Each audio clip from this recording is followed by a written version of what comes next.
السلام علیکم. محمد اظہر صدیق اپنے پروگرام میس ویوز کے ساتھ حاضر خدمت ہے. آپ لوگوں کی پرزور فرمائش کے اوپر اس ہفتے میں کوشش کر رہا ہوں کہ میکسیمم پروگرام جو ہے نا صدارتی نظام پہ نقطہ نظر مختلف شخصیات کا جنہوں نے اس کا تجربہ کیا ہے، ان کو اندازہ ہے کہ پاکستان کو اگر آگے لے کے جانا ہے تو یہ تھکے آ رہے system, so called democratic system, یہ جو ہمارے ہاں غنڈوں، موالیوں، طاقتوروں، کرپٹ لوگوں اور ان سب لوگوں کو ڈیفینڈ کرنے کا نظام ہے، اس بھی ملک اگر آگے لے کے جانا ہے تو کون سا نظام سوٹیبل ہوگا؟ اس پہ رائے آ رہی ہیں مختلف، آپ تک مختلف آراء رکھنی ہے، فیصلہ آپ لوگوں نے کرنا ہے، اور ہمارا کام ہے صدارتی نظام کے کانٹیکس میں اس کے پروز اینڈ کونز، اچھائیاں اور برائیاں آپ کے سامنے رکھنی. میں نے وعدہ کیا تھا، 14 اگست گزر چکی ہے، میں نے آپ سے وعدہ کیا تھا کہ میاں سیف الرحمان صاحب کو سینئر جرنلسٹ ہیں، کو 37 سال اس شعبے میں گزارے، ان کو صدارتی نظام چونکہ ایوب خان اور بھٹو صاحب کا دور انہوں نے بڑا قریب سے دیکھا، پھر تقریباً بے نظیر صاحبہ کی اپنا 2 گورنمنٹ، نواز شریف کی 2 گورنمنٹ، پھر یعنی بطور وزیر اعلیٰ بھی، پھر وزیر اعظم بھی، اور یہ آصف علی زرداری، اور یہ سارے حالات اور واقعات دیکھے ہیں انہوں نے.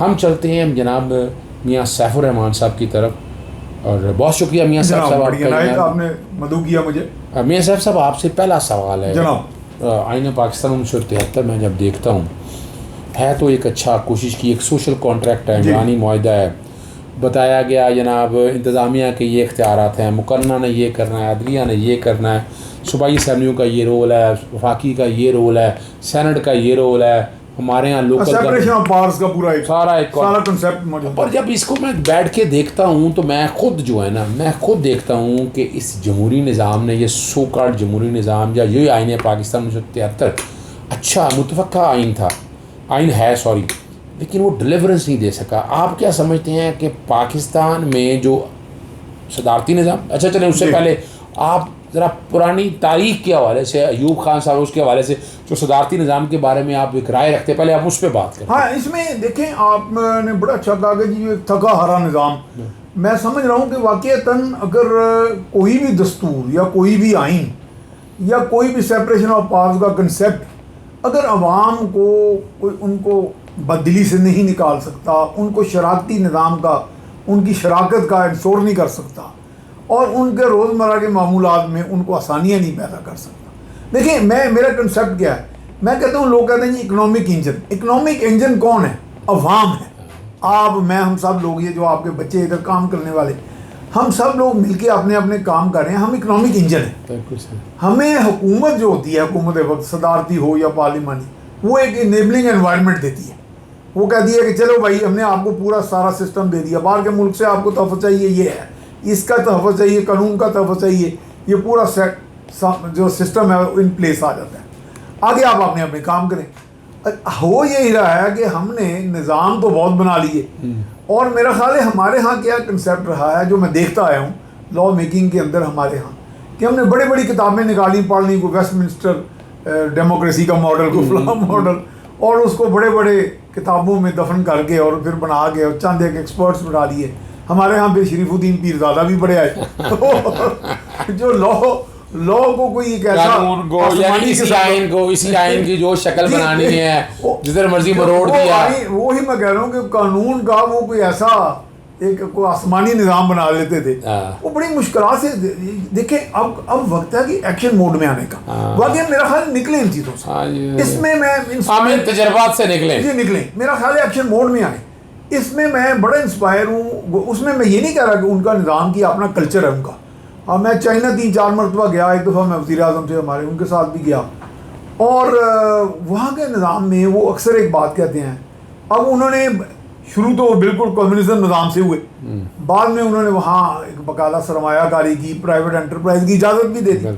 اب جب ہم ان کے منسٹرز کو یا بڑے ان کے لیڈرز کو یا ان کے عام جرنلسٹ کو ملتے ہیں تو وہ کہتے ہیں جناب کہ ہمارا نظام جو ہے یہ ایک ایسا سسٹم ہے ود دی چائنیز کریکٹرسٹکس. اچھا، وہ کہتے ہیں کہ ہم نے یہ نظام، نہ یہ رشین ہے، نہ یہ فلاں والا ہے، یہ نامازی والا ہے، یہ ہم نے اپنی خصوصیات کو اسٹڈی کر کے ایوالو کیا نا. اب میں اسی طرف آ رہا ہوں. اب ہم نے بھی ایوالو کرنا ہے. صحیح. اور ایوالو ہو کے، اور بھلے میں سمجھتا ہوں واقعی کہ ہمارے ہاں پارلیمانی نظام نے ڈلیور نہیں کیا. اس میں وزرائے اعظم آئے، وہ کسی کا اگر جا کے کسی کے منہونے منت ہو کے آ گئے، کسی کے آگے جا کے ایک مضبوط طاقتور تنومند اگر کوئی فرد کو عوام امپاور کر دیں براہ راست، اس میں کوئی مذائقہ نہیں ہے. میں سمجھتا ہوں ایک دور آیا تھا، ایوب خان کا دور بھی تھا، اور اس وقت لیکن پاورز کی تقسیم جو اس طرح کی جا سکتی ہے. آپ ویسے ایوب کے نظام کے صدر ایوب کے نظام سے آپ کتنا مطمئن رہے؟ میں ایوب کے نظام میں دیکھ رہا ہوں کہ کافی اچھا تھا. ویسے بہتری تھی کہ ملک کے اندر آپ دیکھیں 2 بڑے ڈیم بنے، آپ کی اکنامک کنڈیشنز بہت بہتر کی، بڑی گروتھ ہوئی، اور عام آدمی جی ڈی پیز باقی چیزیں ساری بیلنس کی طرف بڑا سیٹسفائیڈ تھا. حالانکہ میں ایک محفل میں بیٹھا تھا، آپ جیسے مہربان بیٹھے تھے، میں نام نہیں لوں گا، بڑے سینئر لائر تھے. تو جب ہم نے یہ بات کی، انہوں نے کہا جی دیکھیں آپ ایک ملٹری ڈکٹیٹر کو سپورٹ کریں. میں نے نہیں، میں ڈکٹیٹر کی اور ڈیموکریسی کا مقابلہ نہیں کر رہا. میں کہہ رہا ہوں کہ عوام کو کس نے ڈلیور کیا. یعنی آپ نے چکر میں ڈال دیا کہ جناب یہ ڈکٹیٹر ہے، بے وقوف بنانے کے لیے جمہوری نظام ہے، ہم نے ان دیش میں ڈال دیا لوگوں کو. خیال ہے کہ چونکہ اس میں ہم ایک مکس کمبینیشن آف بالکل بڑی زبردست بات تھی، بڑی زبردست بات. چائنا سے سیکھ سکتے ہیں. دیکھیں وہ کیا کہتے ہیں، چائنا میں گیا تو مجھے ہم سے بڑی بحث وہ کرتے رہے. انہوں نے کہا جناب آپ کے ہاں تو ایک اسکیم آتی ہے اور وہ 5 سال تو وہ صرف اسی طرح رہتی ہے، کبھی اسٹینڈنگ کمیٹی، کبھی پہلی، اسے کہتے ہیں پہلی خواندگی، پھر دوسری خواندگی. بڑی زبردست بات. شاید خواندگی کو نہیں سمجھ میں، انہوں نے بتا انگریزی میں شاید سمپل لفظ ہے جو عام بندہ تھا، فرسٹ ریڈنگ، سیکنڈ ریڈنگ. وہ ایک قائمہ کمیٹی ہوتی ہے، وہ پھر ریڈنگ شروع کر دیتی. اب قائمہ کمیٹیاں اتنی زیادہ ہیں، کوئی قانون کی یا پارلیمانی، وہ میرے خیال قائمہ کمیٹیوں کے اندر ہی وہ گم ہو جاتا تھا. اور جب اس کا نکل کے باہر آتا ہے وہ 98 ترمیم جیسا ایک ٹوٹا پھوٹا سا وزڈم سے آ رہی ایک سسٹم باہر آ جاتا ہے. 18 یعنی اور میں بتاؤں آپ کو 18ویں ترمیم میں سب سے زیادہ قصور جو ہے نا وہ رضا ربانی کا ہے. اندازہ کریں آپ جنہوں نے سو کالڈ لبرل یہ لوگوں کی ایک بیٹھ کے ایک فلسفی ڈالنے کی کوشش کی، اور ان کا ایک بیرونی ایجنڈا تھا. اور یہ میاں صاحب جو کہ آپ مجھے ڈانٹتے بھی تھے لارڈز موومنٹ کے اندر کہ تم بہت اگریسو رہے ہو، میں آج اقرار کرتا ہوں کہ لارڈز موومنٹ میں نے بڑی زیادتی کی، قوم کے ساتھ بڑی زیادتی کی. اس کے پیچھے بھی انٹرنیشنل ایک ایجنڈا تھا جی بالکل کہ 18ویں ترمیم کو لے کر جانا. اب آپ پاکستان میں یعنی اگر ہم امریکی ماڈل دیکھتے ہیں جی میں امریکی ماڈل کی طرف آنے لگا تھا. بالکل آپ کریں سوال، بالکل صحیح کہہ رہے ہیں. امریکی ماڈل کو سامنے رکھ کے دیکھیں، وہ ڈیلیورنس بھی کر رہا ہے، باتیں بھی ہو رہی ہیں، اور سینٹ کے الیکشن بھی دیکھ لیں، اپر ہاؤس دیکھ لیں، لو ہاؤس دیکھ لیں، بہترین نظام. آپ کیا سمجھتے ہیں کہ ابھی آپ امریکی نظام سے متفق ہیں؟ میں اصل میں آج اس طرف رہا تھا جو میں تمہید باندھ رہا تھا نا، میں اس جب میں نے کمبینیشن کا لفظ کہا نا تو میرے ذہن میں تھا کہ جیسے چین کی، میں پہلے ایک لائن میں بات کر لوں پھر میں امریکہ کی طرف. وہ چین والے یہ کہتے ہیں کہ آپ کے ہاں اس نظام نے ڈلیور اس لیے نہیں کیا. ان کا ایک ہے جی انسٹیٹیوٹ آف انٹرنیشنل افیئرس، اس کے جو سربراہ ہیں وہ ہیں ڈونگ مینیوان. ان کے پاس اختیارات اور رتبہ اور جو پروٹوکول ہے وہ تقریباً شی جن پنگ کے بعد دوسرے تیسرے نمبر پہ ہے. صدر کے قریب یعنی تھنک ٹینک کی اتنی ورک ہے. اس میں امبیسڈرز بھی بیٹھے ہوتے ہیں، ان میں جو خواتین مرد بیٹھے ہوتے ہیں ان کی اتنی ریسرچ ہے.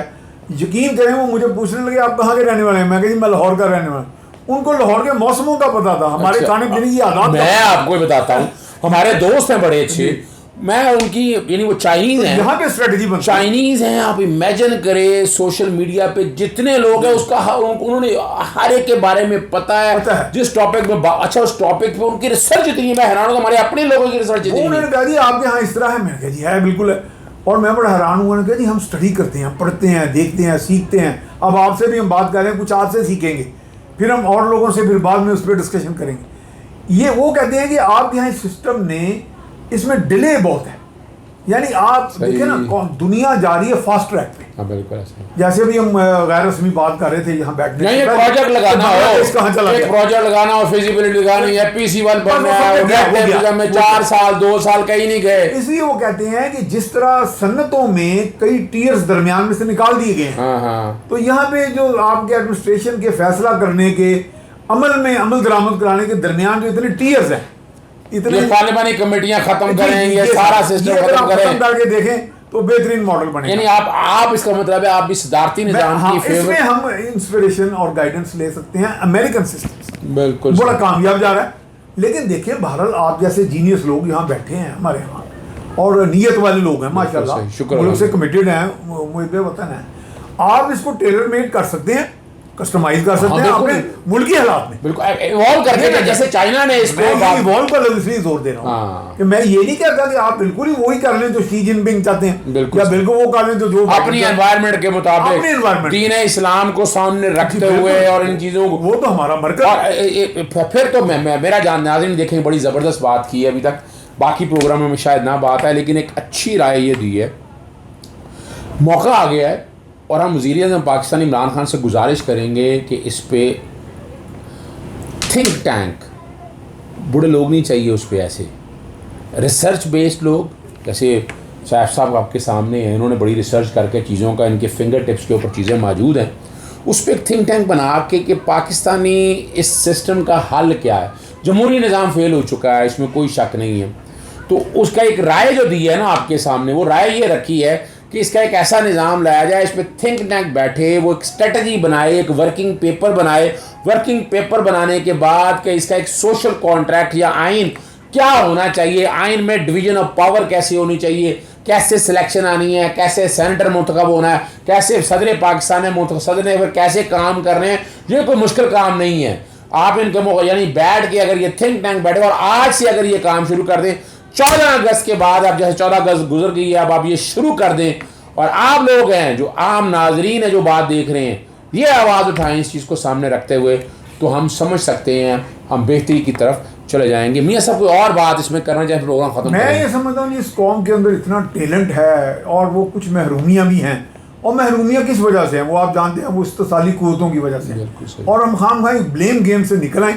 اور میں تو پیغام دوں گا, بلکہ ریکویسٹ کروں گا اپنے ہم وطنوں سے کہ اس میں ہم ایکشن موڈ میں آئیں, اور بحث مباحث کے ذریعے اور ایک دوسرے پر انگلی اٹھانے سے بچیں, اور ہارڈ ورک کریں, کنسسٹنٹ. یعنی آپ نے ایک اور میں روک رہا ہوں, اسی لیے روک رہا ہوں, آپ نے اصل میں ناظرین سمجھیے گا, میاں صاحب اسٹیٹسمین کا لفظ کہا گیا, یہ جو بات کہا گئی ہے نا, یعنی ہم لڑے ہوئے ہیں کہ میں آؤں گا, میں کروں گا, پاکستان مسلم لیگ نون آئے گی, وہ کرے گی, پیپلز پارٹی آئے گی, وہ آئے گی, جماعت اسلامی آئے گی, مولانا فضل الرحمان کہتا ہے, وہ کہہ رہے ہیں یہ چیزیں چھوڑے, اور میں اتفاق کرتا ہوں یہ سارے اکٹھے ہو کے بیٹھے ہیں, پاکستانی بنے, اسٹیٹسمین بنے, نیشنل سوچ لے کے آئیں, تو یہ چیزیں بہتری کی طرف جائیں گی.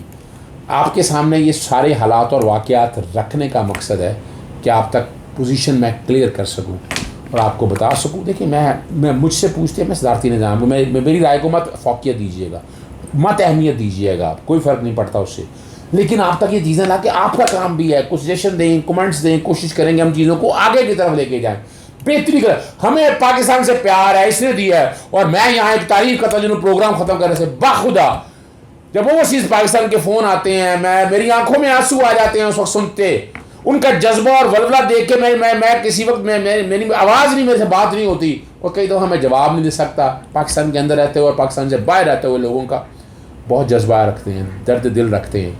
نا امید نہیں ہونا آپ نے, یہ پاکستان زندہ رہنے کے لیے بنا ہے, پاکستان اسلام کو زندہ رہنے کے لیے بنا ہے, اور اس نے غزوہ ہند کا کانسیپٹ اگر کسی کو کلیئر ہے نہ ہو تو ذہن میں رکھ لے کہ پاکستان کو کوئی مٹا نہیں سکتا. اور یہ لوگ جو ایک انٹرنیشنل ایجنڈے کے تحت پیچھے بیٹھ کے یہاں سپورٹ بنے ہوئے ہیں, ان کے کارکن بنے ہوئے ہیں, ان کے نمائندے بنے ہوئے ہیں, ایجنٹ بنے ہوئے ہیں, اسپائی بنے ہوئے ہیں, ان کے چہرے بے نقاب ہو چکے ہیں. اس لیے ہم آگے کی طرف جا رہے ہیں. گزارش ہم نے کر دی آپ کو کہ پاکستان عمران خان صاحب کو اس بارے میں بڑا سیریسلی سوچ کے تھنک ٹینک بنا کے اس پہ ڈبیٹ شروع کرا کے اس چیز کو آگے کی طرف لے کے جائے کہ ہمیں نیا آئین چاہیے, اور آئین کی نئی کی کیا شکل ہونی چاہیے اور سسٹم کیا ہونا چاہیے. اجازت چاہیں گے محمد اظہر صدیق اور جناب میاں سیف الرحمان صاحب کو اجازت دیجیے. صدارتی نظام کے اوپر سلسلہ وار یہ پروگرام چلتے رہیں گے, اور کوشش کریں گے اس پہ بھی کوئی منطقی نظام کی طرف لے کے جائیں. السلام علیکم, اللہ حافظ, پاکستان زندہ.